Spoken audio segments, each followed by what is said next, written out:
आज हम एक बहुत ही इंपॉर्टेंट बेसिक कंसेप्ट सिग्मा और पाई बॉन्ड का ऑर्गेनिक केमिस्ट्री का डीकोड करने वाले हैं।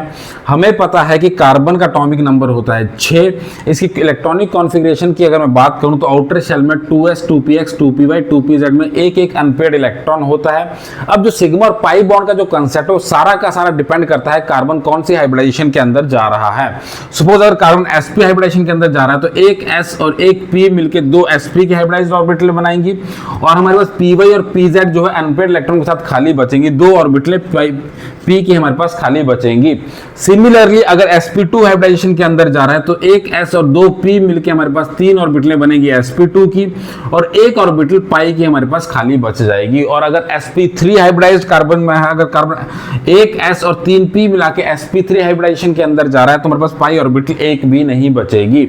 अब इसको एग्जांपल के तौर पे समझते हैं। एसिटाइलिन के मॉलिक्यूल से C2H2 के मॉलिक्यूल से अगर मैं समझूं, हमारे पास दो कार्बन है।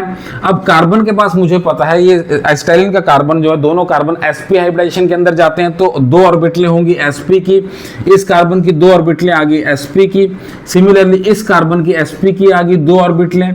यहाँ पे बना एक सिग्मा बॉन्ड, एक हाइड्रोजन के साथ सिग्मा बॉन्ड, एक हाइड्रोजन के साथ सिग्मा बॉन्ड। अब हमारे पास पता है sp की हाइब्रिडाइज्ड कार्बन है तो हमारे पास दो ऑर्बिटलें बची हैं p की। अब p ऑर्बिटलों का ये रहता है, हमारे पास अगर एक p ऑर्बिटल इस कार्बन की है, एक p ऑर्बिटल इस कार्बन की है, ये साइडवाइज ओवरलैप करके पहला पाई बॉन्ड बनाएंगी। और सिमिलरली हमारे पास जो दूसरी p ऑर्बिटल है वो भी साइडवाइज ओवरलैप करके दूसरा पाई बॉन्ड बनाएंगे, तो दो पाई बॉन्ड बनेंगे C2H2 के अंदर।